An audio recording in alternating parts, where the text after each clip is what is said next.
Hello, everyone. My name is Jason Tondro, and I am here to talk about the Faith and Flame Toolkit, which is based on the Faith and Flame Provençal Tribunal book for Ars Magica. Ars Magica campaigns that are just starting out can have a lot of challenges.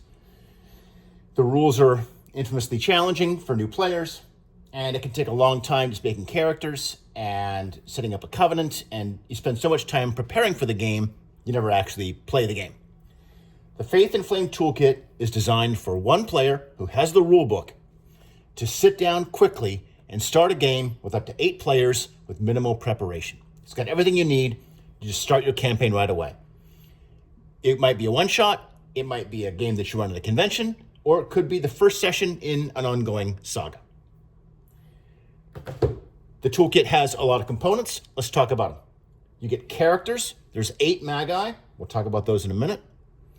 Spell cards for all the wizards. You have a player's guide, a story guide booklet, and an adventure. Let's talk about each of these in turn. Start with the characters. The character sheets are presented as fold-out folios. You start off with art. All of the art for this project was created by Mark Smiley, an amazing, award-winning artist who's worked on RuneQuest, Pendragon, an old comic called Artesia, and a list in between of things as long as my arm. And it's all amazing. The whole project is fully illustrated in color. You got the character picture. You got their story over here. A little about their house. In this case, Alasni is ex Miscellanea. Alasni is a Basque witch. All of these characters are deeply rooted in the Provençal Tribunal and in the area known as Aralat, the area right around the Covenant of the Canobium. We'll talk about the Canobium in a minute. But in this case, a little bit about the house, about her tradition inside ex Miscellanea of the Sorgina. And down here on the bottom is a little example of some of the customized nature of all these character sheets. Alasni has a personal resource virtue. Well, what is Weiss? What is it for, and what do you do with it? And here's where you keep track of it, and that's what this little box is for. And every character sheet is customized a little bit to really focus on that particular character. Let's talk about the inside. So first off, in the center are all of your character abilities, virtues, flaws, all of your spells and arts. Down here at the bottom, you can see a section on role-playing, your personality traits, and also your casting sigil, and some advice on how you might role play your casting sigil. All of these spells are up here. Let's grab one of these spell decks. These are all of Alasni's spells. This is a game prop I first designed for my own home campaign, and it was so successful I'll never run an Ars campaign without it. Start off with the first card, which just explains what all the abbreviations are for all the ranges, durations, and targets, and then all the techniques and forms. And then every spell that Alasni has is described with the rules from the core rulebook, the definitive edition. Every character, with the exception of Alasni, actually, has one spell that's not from the core rulebook, has been customized, or is brand new. And this is known as their signature spell. This lets a player understand that you can do that. You can make your own spells in this game without going overboard on it. But most of the spells are from the definitive edition. Few exceptions. So all of her spells are here. There's extra spell cards up here for the spells in the Canobium's guest library. So when it comes time for seasonal activities and the players are ready to do lab work, you can literally just hand them this deck of spells. They can look through, look for spells that they like, and if they learn it, they just add the card to their deck. Back to the character sheet. Over here on the left is a section called Your Magic, which just explains the character's magic unique and what's unique about it and how it works. And this is often where your major supernatural virtue or major hermetic virtues show up. In this case, Alasni has healing and shape-shifting, and she has to cast all of her spells by chanting in the Basque language of Euskara. customizable section down here. In this case, this shows Alasni's raven form. She can actually croak out words as a raven in raven form, so she can cast spells. And then over on the other side, this section here, your rules, explains all of the virtues and flaws and what they all mean, so that the player knows what their abilities are. This little bit here about how to roll dice in the game, because Ars Magica has some fairly unusual dice mechanics. And then another little customizable box down here, in this case about Alasni's reputation, because part of the thing behind this character is that everyone thinks she's kind of evil, but she's not. All the characters are deeply rooted in the Provençal tribunal. So Basil of Padua is the magical detective, is our Quasitor. He's been sent from Magvillis to investigate the mysterious deaths of the last 2 presiding Quasitors, all of which is detailed in Faith and Flame. Constanta Mistral, the Mistress of the Winds, is a member of House Yarberton, and her magic, derives from Mount Ventoux, the highest mountain in Provençal and the source of the legendary Mistral wind. Damascus is a Verdidius and a member of the Confraternity of Roland, and he makes magic swords. He's the big, strong, friendly one of all of the Magi, but he also has uncertain faith. If you have a player that likes inner turmoil kind of characters, Damascus is great for those players. Filha is House Marinita. She is the daughter of the Drac, the river dragon that haunts the Rhone Valley. Being the daughter of the river dragon gives her various magical powers, which are all described in here. And she's kind of a self-appointed vigilante. She travels up and down the Rhone, protecting women and avenging the injustices caused by her supernatural parent. Galahad is our Flambeau. He has sworn the Oath of Garrus. He is a Miles. And in fact, his magic does not work if he breaks the Oath of Garrus. Rashenda de Labeau is a member of House Labeau, which is described in Faith and Flame. They are descended from the mythological character of Balthazar, one of the 3 wise men. And there's another Labeau in the book, which is Rashenda's beloved rival. She is House Titalus. And then finally, Telemachus of Tremere, who has been assigned a mission by his superiors in House Tremere to found a new covenant in the area of around the Canobium.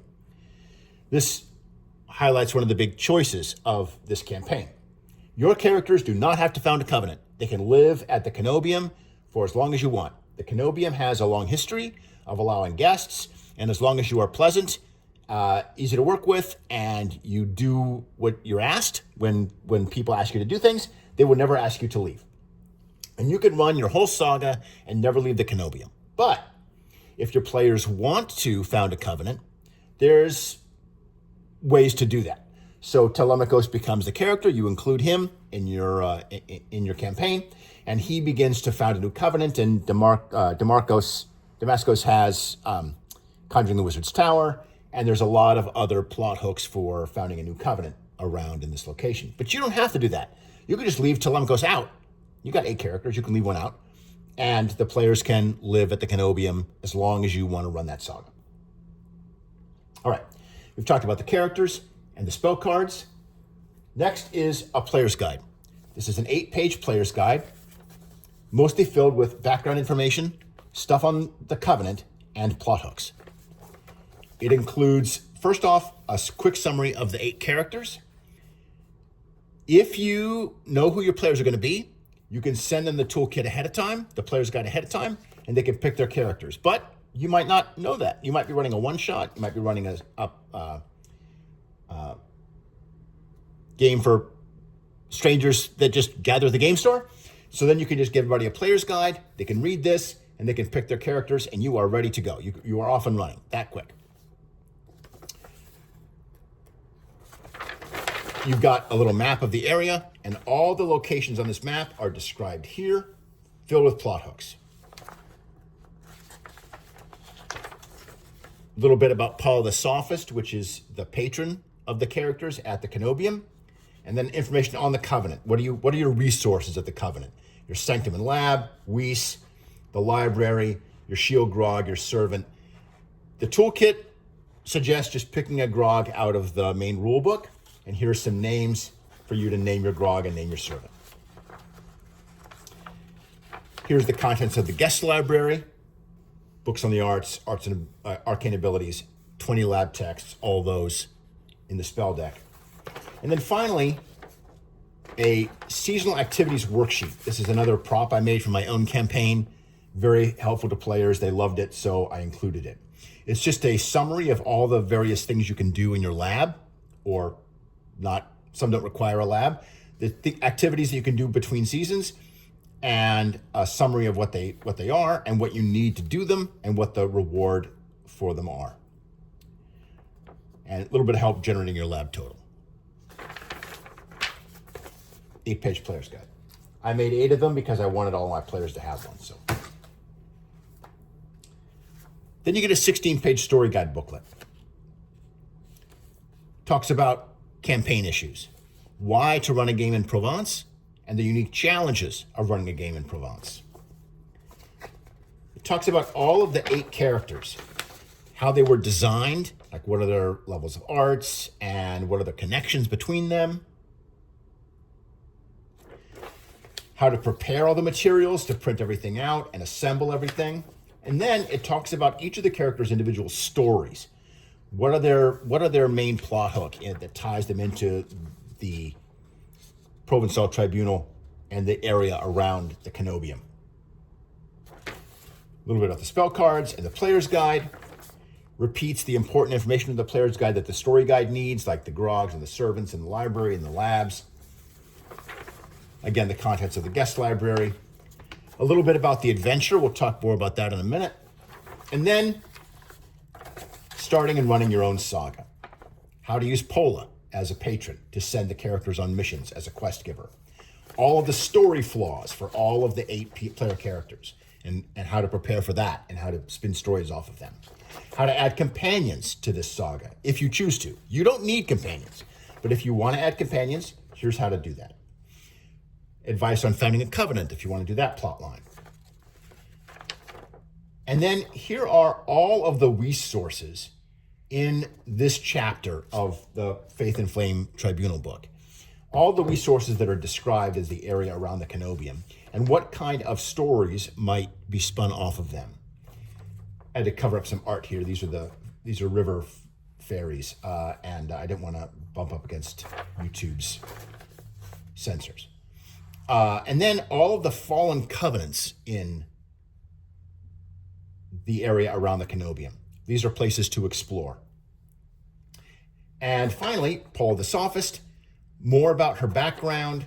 Paula's the main character that the Magi will interact with on a regular basis. She's the primary NPC and quest giver. So she gets quite a bit more information. And then complete game statistics for Paula with her virtues, flaws, abilities, arts, and all of her spells. There's also some suggestions in here on some secrets that Paula might have or some stories that she might spin off of. 16-page story guide booklet. And then you get an adventure. This campaign can start as easily as you're all guests at the Canobium when Paul the Sophist calls you together and gives you a mission. This is that mission. You're here to investigate the disappearance of a Bonasagus from the Rhine who came down and traveled to Mount Ventoux, which is about a day and a half travel away from the Canobium. This adventure spotlights exploring supernatural sites. There's a bunch of supernatural sites around the mountain, including a magic aura, a Weiss source, fairies, an infernal regio, and up on the top of the mountain, there's a couple of supernatural creatures going on up there. And then, of course, you have, as you can tell from the cover, a little bit of Sanctum investigation, classic Ars Magica tropes. There's not a lot of combat in this adventure unless things go very bad, but there is a lot of problem solving. And this is designed to use the characters that you see here for the campaign, but you can adjust it and adjust it for the characters of your own saga. 32-page adventure, fully illustrated. that's the contents of the toolkit. It's got everything you need to quickly start a new saga, to run a pickup game, or to run a game at a convention. There are 2 versions of this product, and you can download both of them for free at the link provided. All of this is the print version. And as you can see, it's all printed off on like 11 by 17 paper, and it's designed to use that paper to its best advantage. But if you don't want to do it that way, or maybe your game is online, there is a digital version of the toolkit that gets rid of all that funny printing stuff, and you can just do it as PDFs. You can get both the print version and the digital version for free at the link provided. And I hope you enjoy it. If you like it, let me know what you think. And have a good time with it. Enjoy.